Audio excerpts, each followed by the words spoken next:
Mi nombre es Sebastián Cafera, soy jefe de trabajos prácticos del Departamento de Salud Pública de la Facultad de Medicina de la Universidad de Buenos Aires y en esta primera presentación voy a tratar de resumir algunos de los principales supuestos sobre los que se sustenta la propuesta o la estrategia de educación para la salud. Luego, en otro video vamos a desarrollar cómo se planifica, cómo se piensa una estrategia de educación para la salud. Bueno, les voy a pedir disculpas si el video no es de la mejor calidad, pero estamos tratando en esta estrategia de educación virtual de probar herramientas. Bien, entonces la presentación de hoy se llama La educación para la salud, algunos supuestos sobre los que se sustenta. Y hay dos conceptos que aparecen en el concepto educación para la salud que se van a tener que conjugar, que no tienen necesariamente la misma lógica, como son el concepto de salud y el concepto de educación. Uno va a depender fundamentalmente y va a ser responsabilidad del sistema de salud, y va a ser el sistema de salud el que va a salir a educar, y en ese caso los receptores de la educación van a ser fundamentalmente la población, y en general, es principalmente la población en general, aunque vamos a ver luego que la estrategia de educación para la salud no tiene solo como destinatario a la población general, sino que las estrategias de educación para la salud se dan también hacia adentro del propio sistema, y que a veces esas estrategias de educación para la salud hacia adentro resultan casi tan complejas o más que trabajar con la población en general. Bien, si pensamos en el concepto de educación, podemos pensar en una acción intencional. Es decir, educar es generar una acción intencional y planificada para hacer algo para que el otro cambie algo. Y en general la educación para la salud intenta cambiar conductas o hábitos que representan factores de riesgo. Es comúnmente la principal función de la educación, y en eso se va a meter con algo muy complejo, que es no solo hacer que la población reflexione sobre conductas o hábitos o los propios profesionales, sino que después los cambie y tome acuerdo, y luego de eso pueda también enseñar esos cambios y sustentarlos. Y eso es una tarea que no es tan sencilla, porque en general allí se reúnen dos lógicas. La lógica del saber médico, del saber de los profesionales de la salud, obviamente no tienen por qué ser exclusivamente médicos, y el saber de, podría ser Homero Simpson, por ejemplo, por representar simplemente una persona que no ha pasado por la universidad, que tiene otros saberes, otros intereses, y en esa conjunción surge la necesidad de elaborar estrategias para que ese sujeto pueda ser capaz de comprender o de cambiar algunos hábitos, por ejemplo, como el hábito de fumar, de beber en exceso, o el que a ustedes les parezca. Pero la tarea de la educación para la salud es generar una estrategia que una dos lógicas que naturalmente o socialmente están muy distanciadas. Bien, el ejemplo que voy a tratar, con el que arranco acá, es con un ex estudiante de la maestría que fue alumno mío.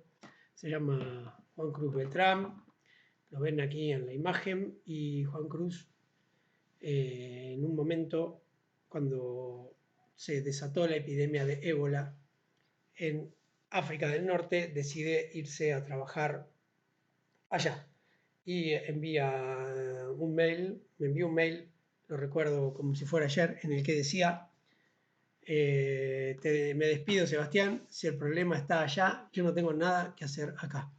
Bueno, ¿por qué tomo el ejemplo de Juan Cruz? Simplemente porque hace referencia a dos cuestiones que voy a tratar de trabajar aquí. Esto es largo, es parte del artículo del diario, y voy a resaltar simplemente un par de cosas. Dice Díaz Beltrán, dice acá, describe la situación como preocupante, aún no se consigue controlar la epidemia y existen múltiples zonas calientes con alta incidencia del virus. El contexto no ayuda, dice Juan Cruz, y menciona el hacinamiento, la falta de agua corriente, las tradiciones ancestrales. Este último es uno de los puntos esenciales de la propagación del virus. Lo interesante es que es como el profesional, en este caso el médico Juan Cruz, refiere a un problema de salud concreto, que es la transmisión del ébola, pero remite a tres cuestiones como son el hacinamiento, la falta de agua corriente y las tradiciones ancestrales. Evidentemente sobre el hacinamiento no va a poder accionar, sobre la falta de agua corriente no va a poder accionar, o por lo menos su acción va a poder ser muy parcial, pero sí sobre las tradiciones ancestrales. Y ese es el principal inconveniente que tiene el trabajar sobre ideas, sobre supuestos. Dice después abajo, si bien el gobierno obliga a las familias a declarar inmediatamente las muertes para que un equipo especial retire los cadáveres, muchos esperan unos días para poder velar al muerto. Esto implica rituales funerarios como cambio de ropa y limpieza del cuerpo. Un acto de amor con consecuencias fatales. Es el momento donde más riesgo existe. Y desde acá quiero partir. Hay una necesidad de cambiar un hábito, pero que tiene un arraigo cultural e ideológico enorme, fuertísimo. Uno de los puntos esenciales de la propagación del virus, dijo Cruz. Un acto de amor con consecuencias fatales. Bien, dice él después, haciendo referencia al mismo. Desde que prendes el primer cigarrillo sabes que fumar mata y hay gente que fuma toda la vida. Dice el médico. Entonces pretender que la gente adopte medidas 100% efectivas en materia de prevención de un día para el otro es un poco simplista. Y desde aquí me parece que podemos partir para pensar cuál es el reto de la educación para la salud, cuáles van a ser los límites además de la acción. Entonces pienso en este tipo de mensajes que aparecen en los atados de cigarrillo y me pregunto qué acción particular pueden tener, porque aparentemente desde que es obligación colocar este tipo de mensajes en los atados de cigarrillos, no es que ha bajado el consumo per se. Bien, pero ahora quiero pensar no solo en la población en general y en las resistencias que tienen, sino en el propio corpus profesional médico, en este caso, o profesionales de la salud, que son sujetos inteligentes, entrenados, dotados de capacidad crítica, fundamentalmente porque la medicina es una de las disciplinas que más ha demostrado que su saber es momentáneo, es circunstancial.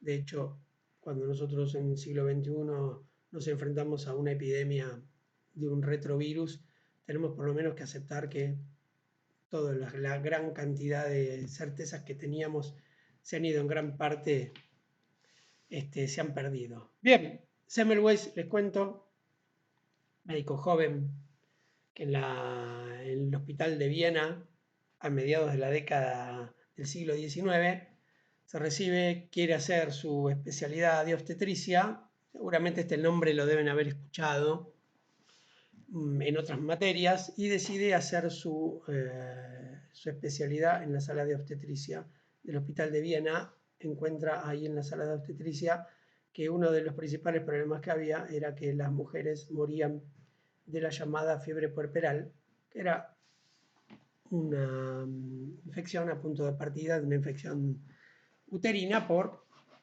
contaminación, diríamos. No, obviamente a mediados de la década del siglo XIX no se conocía ni la teoría de los gérmenes, porque recién hacia fines de siglo Pasteur la publicó. Pero bien, ¿qué descubre él? Que en la sala de él se morían muchas mujeres, pero en la sala contigua se morían menos mujeres. Entonces empieza a hacer algo que en epidemiología para nosotros es bastante básico, que es si tenemos grupos similares con tasas de muerte distintas, veamos qué similitudes tienen y qué diferencias para poder explicar las causas de las muertes. Y él hace eso y lo único que descubre, la única diferencia que observa plenamente es que en la sala donde estaba él había estudiantes de medicina y en la otra sala no había estudiantes de medicina. Había mujeres que colaboraban con las artes de la obstetricia, lo que después pueden haber sido quizás el inicio de la especialidad de obstetricia. Bien, ¿qué ve él? Que había estudiantes de medicina que lo que hacían era venir desde la morgue a revisar mujeres a la sala de obstetricia y él, bajo la teoría de los miasmas de la transmisión de enfermedades, supone que los estudiantes venían con restos cadavéricos desde allí y transmitían sus enfermedades a las mujeres que estaban internadas. Entonces propone algo simple y sencillo que es la higiene de manos. Coloca un cartel en la puerta de la sala y dice: a partir de hoy, 15 de mayo de 1847, todo médico o estudiante que salga de la sala de autopsias y se dirija a la de alumbramientos viene obligado antes de entrar en esta a lavarse cuidadosamente las manos en una palangana con agua clorada dispuesta en la puerta de entrada. Y esta disposición rige para todos sin excepción. Bien, Semmelweis es conocido como el padre del lavado de manos. Si bien esta primera estrategia no le resultó, porque la incidencia de fiebre puerperal siguió elevada, le sirvió en su segundo intento cuando define que no es que tienen que lavarse las manos al ingresar a la sala, sino que se tienen que lavar las manos entre paciente y paciente, e inclusive aislar a las mujeres que tienen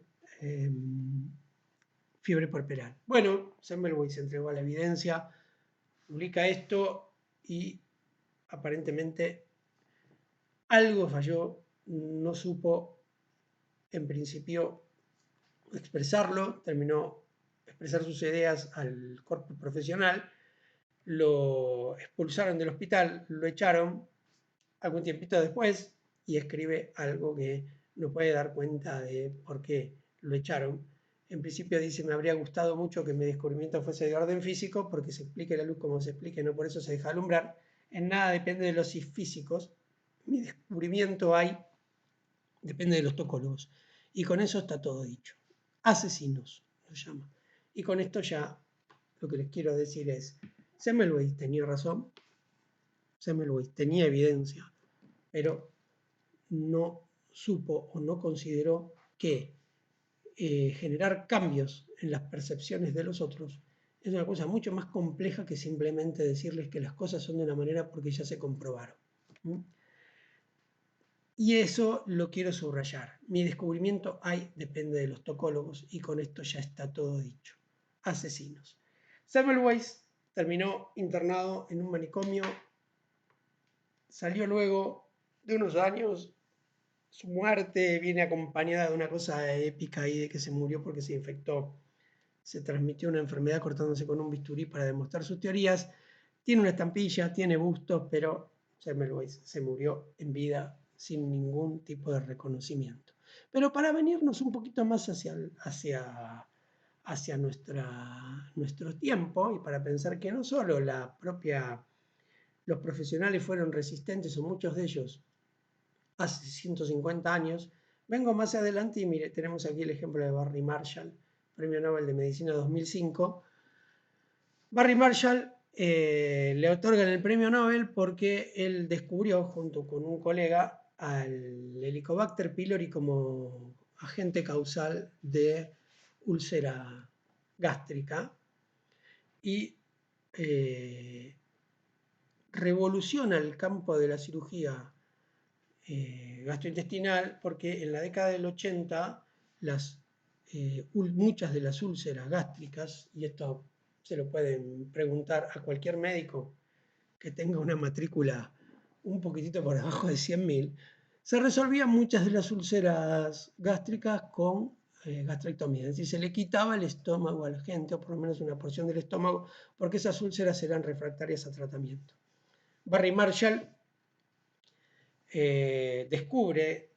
cultiva un helicobacter en una muestra de ácido clorhídrico, de ácido gástrico, de jugo gástrico, perdón, y elabora esta hipótesis, obviamente después de haberla estudiado bastante, y le entrega a la academia, dice, el jurado del Instituto Karolinska de Estocolmo, encargado de conceder el Premio Nobel de Medicina, resalta la tenacidad de Marshall y Warren a la hora de cuestionar los dogmas establecidos en torno a la gastritis y la úlcera de estómago de duodeno.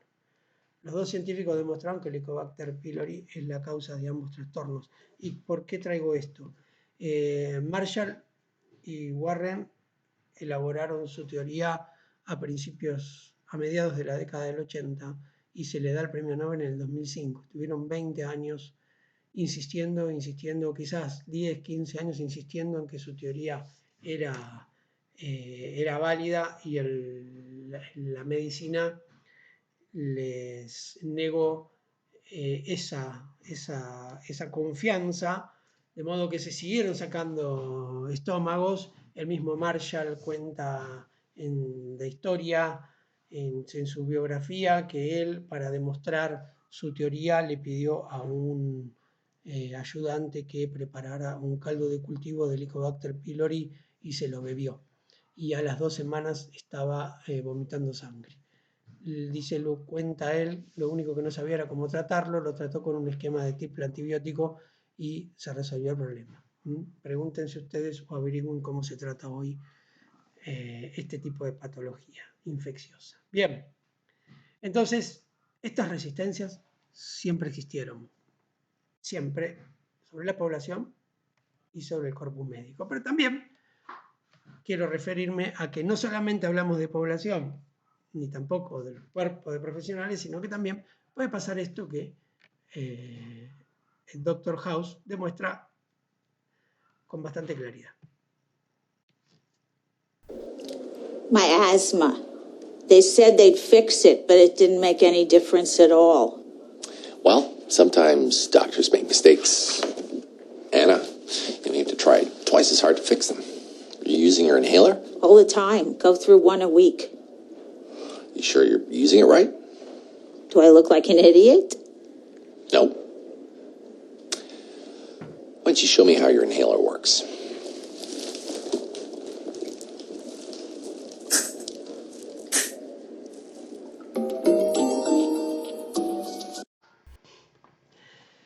Bien, ¿qué es lo que Dr. House con esta cara mira a su paciente, como nosotros a veces miramos a algunas personas que asumen ciertas conductas de riesgo? Y nos preguntamos, y estas son parte de las 3 hipótesis, tiene un cerebro muy pequeño, hay que insertarle un cerebro, o tiene en su cabeza otras ideas, otras cosas, le importan otras cosas o está midiendo la realidad desde otra perspectiva, y acá es donde nos vamos a quedar nosotros.